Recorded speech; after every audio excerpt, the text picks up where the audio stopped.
welcome back to the channel. You're watching Old Guy Firewood and my name is Dick.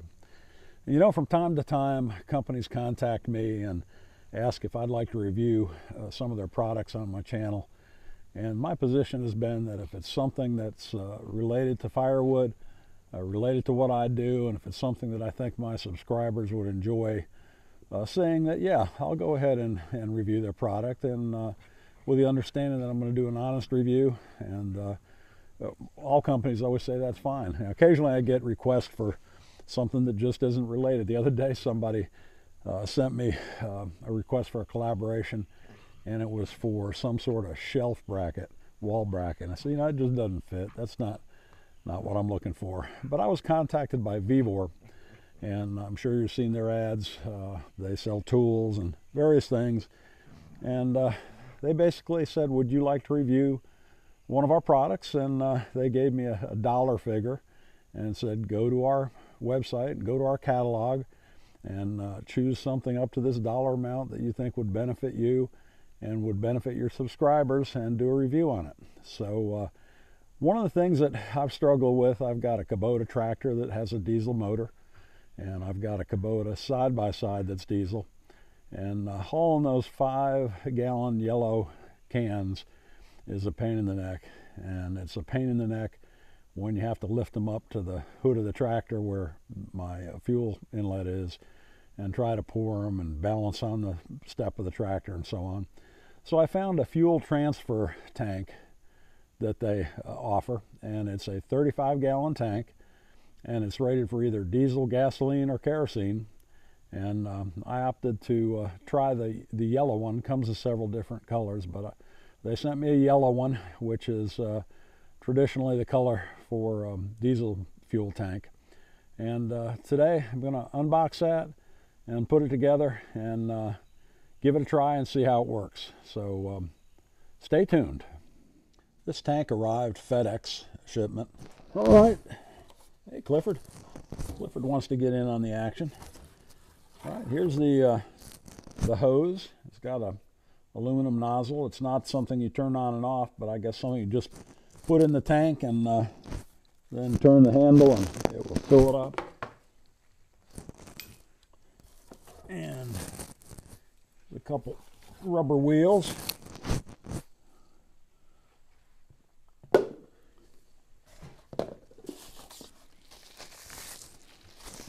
It's a push handle that goes on the tank. I'm just going to set this stuff down back here, and when I get everything out, I'll move the box and we'll take it from there. Let's see. Some parts.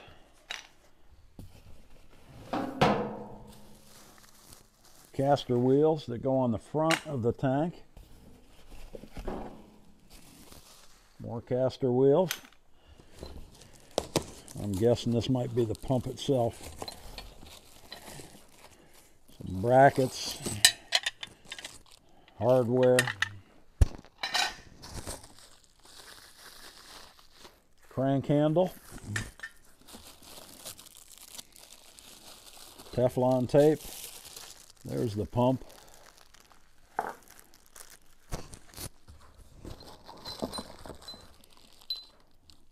Not sure what they are, but I'm sure the instructions will tell me. Washer, fittings. That's it, except for the tank. Let me go ahead and see if I can get that out.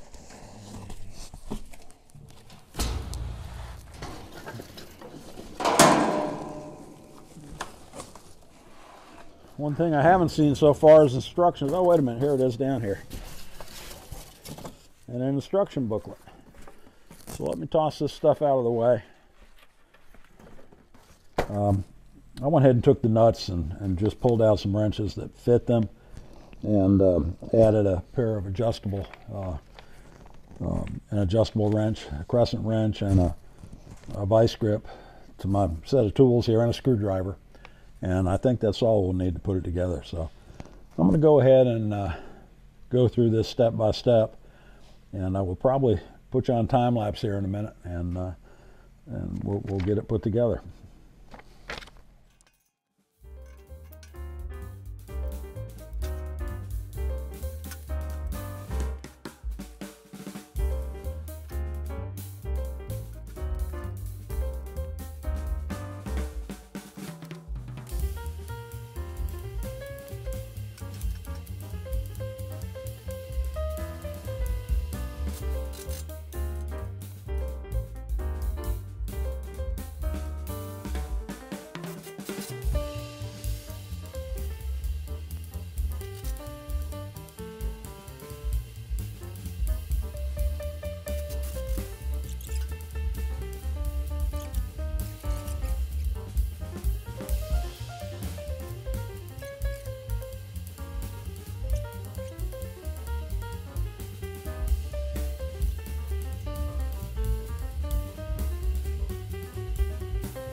But it rolls pretty easily. Assembly wasn't that bad. Probably took me about 25 minutes. But yeah, that's it. So the hose and the nozzle. This is a fuel gauge, and it shows you it's a floating indicator in there that goes up to 35 gallons, and then as you lower it, it'll drop down and you'll know how much you have left. And this is the fill tank here, and there's a filter in there. So let's get some fuel in this thing and see how it works. Okay, eventually I think what I'm going to do is take a pallet or maybe an IBC tote and arrange it so I can put this tank on a tote or on a pallet and lift it up with the forklift and put it in the back of my truck to go get it filled. But for now, I'm just going to go ahead and I've got it strapped down on this trailer, and so it can't move, and I'm going to go ahead and get some diesel fuel in it. See, a little bit of a problem in that it doesn't like to take fuel too quickly through that filter.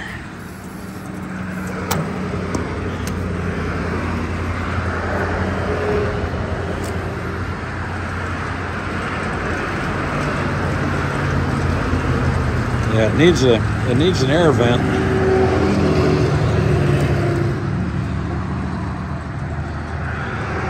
I'll go ahead and take that screen out and see if it doesn't work a little bit better. It's working fine now. I actually have a funnel with a screen in it. Okay, I've got it off the trailer and back in the shop. Wheels pretty easily. I only put 15 gallons in, holds 35. I only put 15 in because I wanted to try it first, make sure I had everything set up right. And the fuel gauge here indicates that there's about right at probably 13 gallons in there. So the gauge maybe isn't extremely accurate, but certainly good enough to give you an idea of where your fuel level is and when it's getting low, so you could refill it. But I'm going to pull the tractor around here, and we'll go ahead and see if we can pump some diesel fuel into the tractor. All right, we'll go ahead and put this in the tractor, see what it does.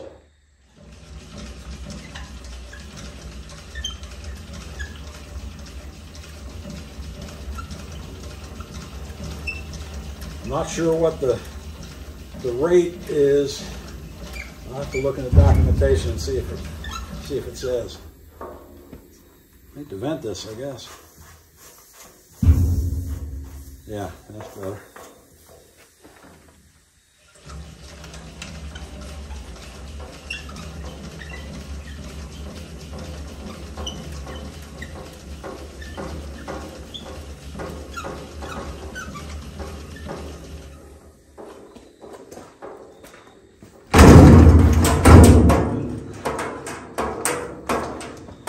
Did not want that to happen.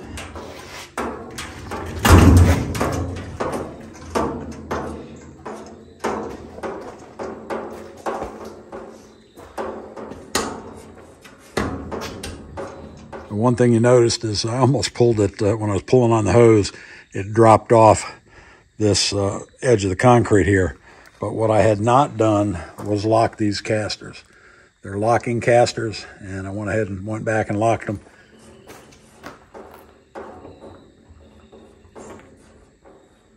Pretty much up near the top.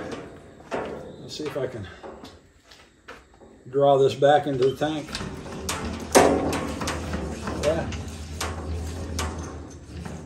Reverse the crank direction and it takes it out of the hose. It went from about 12.5 down to about 8. So about 4.5 gallons in that amount of time. Okay, so I have to say I'm pretty impressed with this little transfer tank.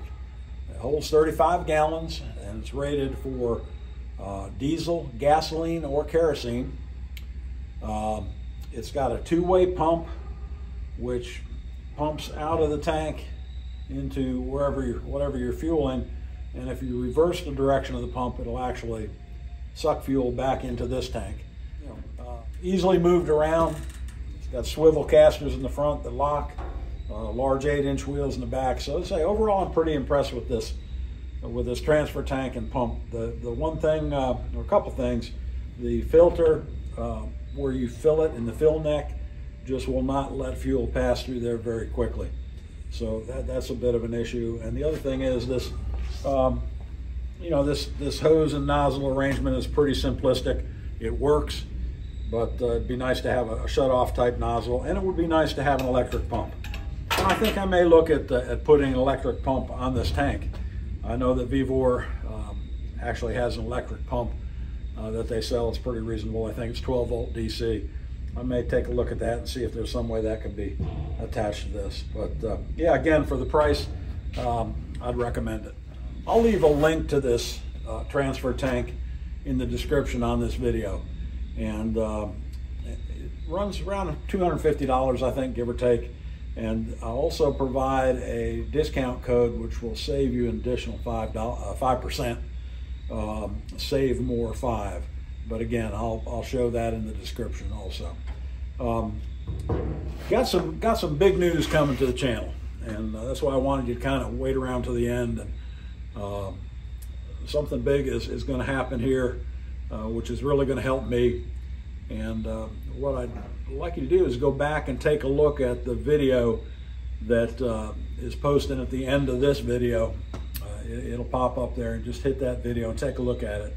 And it's relative to some of the points that I made in that video about efficient use of the right tools for cutting and splitting firewood. But anyway, big change in the wood yard coming, and hope to make that announcement in my next video, so look for that. But until then, as I always say, keep moving, and we'll see you on the next one. I sure do appreciate you watching. Thank you.